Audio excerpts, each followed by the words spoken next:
The bowhead whale has two blowholes, and when the whale spouts, the spray is in a V shape. As soon as the lookout in the crow's nest saw the V-shaped spray of a bowhead, an efficient ritual took place as the ship's crew manned the davits while the two other members, one in the bow, one in the stern, were lowered with it.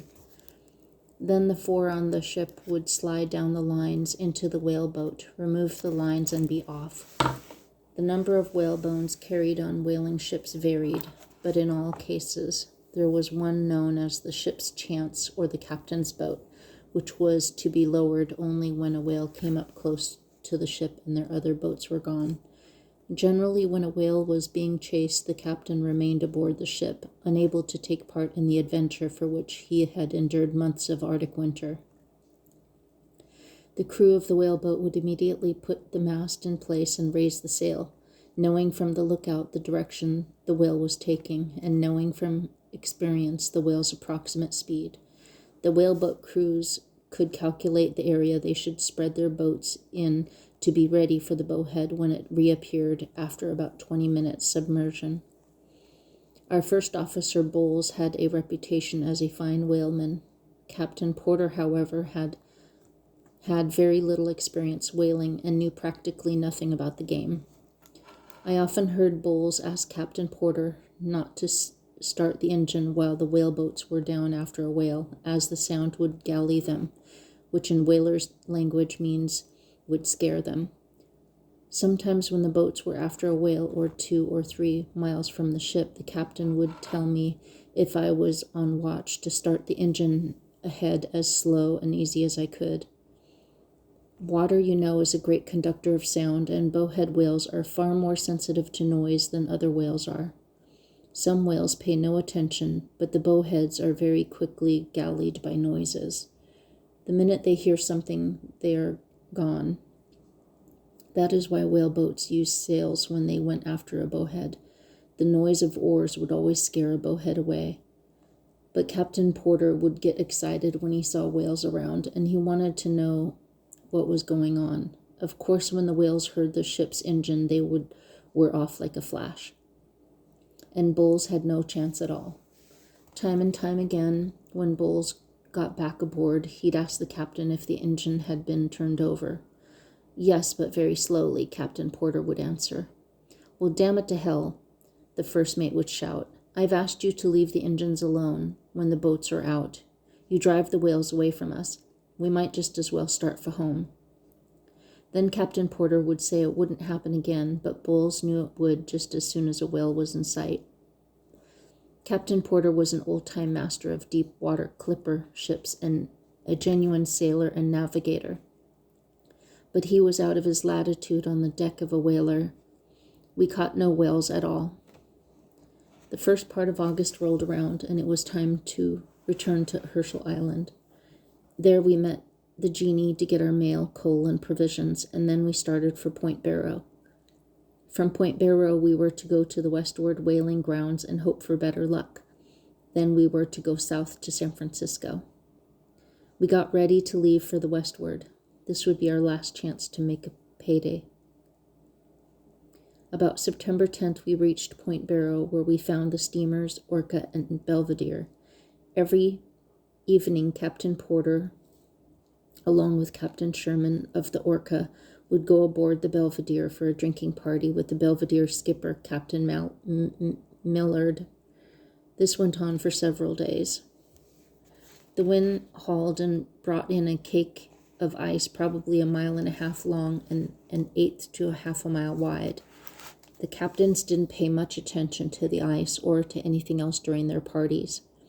So when the ice was first seen and reported to them, they didn't regard the situation as serious. They reckoned that when a nor'easter came, it would drive the ice out again. A few days later, along came the northeast wind, and oh boy, she blew, believe me. But the ice never moved. These partying captains now commenced to realize that their ships were in dangerous position. At that time, the Orca was considered the finest icebreaker in the Arctic. Captain Sherman figured that it would be no trouble for him and the ship to buck through to clear water. but when he tried, he found that the ice was a good deal heavier than he or the other captains had expected, and he couldn't make the headway that he had thought he could. So the crews of the Belvedere and Freeman took down the fuses and went to the outside of the ice, and they commenced blasting to get to the Orca. Captain Sherman was a fearless iceman, and it was really a wonderful sight to see him working that ship. He would back the ship up half a mile or 3/4 of a mile, then standing on the crow's nest, he would sing down to the officers on deck, "Full speed ahead! Tell that engineer to give her all he's got." He'd never stop the engine. He would drive the Orca full speed ahead, and the old ship would climb right up into the ice to a point below her foremast. She'd roll from side to side until you'd think she was going to capsize. Then back into the water she'd slide, just like a ship being launched.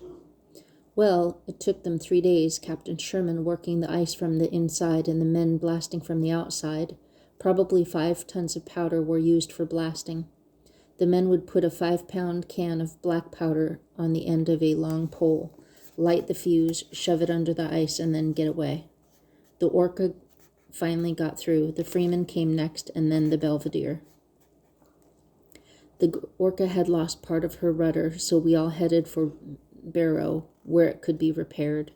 There was hardly any wind. The scattering ice was coming in all the time, and the pack ice could be seen in the distance. Because there was so much ice, the Orca went ahead of the other 2 ships on the trip south.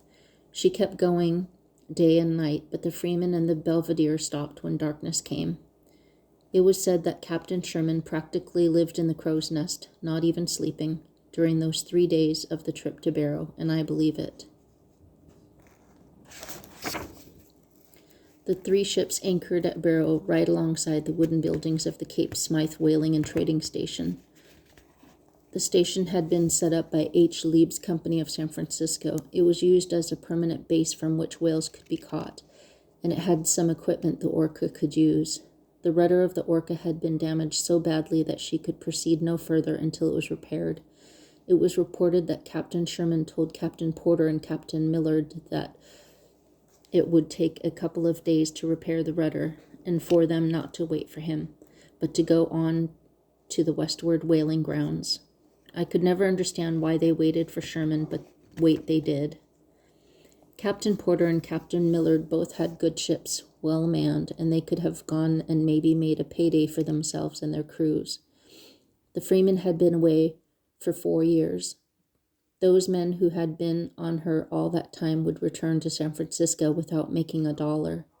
Only the other engineer and I, with our guaranteed salaries, would make any money. In the early afternoon of September 20th, 1897, the Orca's rudder was finished. Captain Sherman took his anchor and got under way, the other 2 ships following. There was considerable scattered ice, and it was slowly coming in, but the ships were working through it without any trouble and making good time. Then a light snow began to fall, and no one could see anything. It came night, but there was no stopping Sherman, the Freeman, however, about 2 p.m. On the morning of September 21st, our skipper left orders to keep the engine ready, as we might have to move at any time. Not long before the break of day, the weather began to clear, and we were off again. At 5:30 a.m., it was reported from the masthead that the Orca was in sight, entirely surrounded by ice, and her men were apparently all getting off the ship. It looked as if they were coming our way. Our captain took the Freeman as near as he could and picked up the Orca's crew. The Orca had worked ice until arriving abreast of Point Franklin.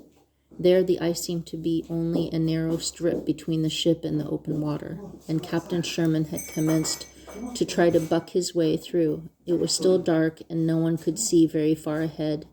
He rammed the ice 3 or 4 times and seemed to be making some headway, but the last time the ice on both sides behind started to close in. Before the Orca could back out, the ice had caught her, carrying her rudder away and bending her shaft and propeller blades. She was stove in many ways. The ice jammed. She could not go down until it slacked up. The Orca's crew was picked up off the ice by the Jesse H. Freeman about 6:30 a.m. Schedules were hastily arranged on the Freeman so that when one man was on duty, another could use his bunk. That stood for the officers and engineers also. The first assistant engineer from the Orca and I turned in after breakfast, he taking the chief's bunk and I my own. About 9:30, Mr. Ripley, the Freeman's second mate, opened the door of our stateroom. "If you want to save your lives," he sang out, "you'd better come out of there." He sang it out loud, too, and he didn't have to repeat it, for we got out in a hurry. I ran to the deck. Most all hands, the crew of both the Orca and the Freeman, including the two captains, had already left the ship and were heading across the ice from the Belvedere, about 3 miles away. I went back to the engine room and informed the chief what I had seen from the deck. "Well," he said, "I guess it's about time that we left too." I hauled the fires, turned the hose on them, and wet them before I was sure they were out, so when we left the engine room, we knew everything was as it ought to be. The chief and I each took a pair of blankets, extra socks, boots, and a parka, and left for the Belvedere. We were the last men to leave the good ship Freeman. We all reached the Belvedere without any trouble. The Belvedere had not been scheduled to winter in the Arctic, but the young ice was making around her. By now, there was no way she could get to San Francisco until the next summer, because she was in an unprotected spot. It was decided to try to get the Belvedere behind one of the Seahorse Islands. The young ice was about 7 inches thick, but with all the extra crewmen about, it didn't take long to cut a channel through the ice and get the ship to a good location. After a few days after the Belvedere had moved, the wind hauled into the southeast, opening up a lead, and along came the Freeman, drifting before the wind with her foresail and mainsail hanging just as they had been left. She continued to drift northward and got quite a distance up the coast, probably around Skull Cliff, and then she stopped. The natives from Barrow came down and boarded her, looking around for whatever they could find. When darkness came, they went around the ship with 2 lamps. Somehow or other, they accidentally set fire to the ship. That night, we watched the old Freeman go up in smoke. It was a beautiful sight. All the yards were lit up with the fire, and once in a while, a 100-gallon drum of coal would explode, and the flames would shoot up. We could hear the cracking of the bombs that were to have been used for killing the whales. It sounded like a New Year celebration in Chinatown, and that was the end of the Jesse H. Freeman.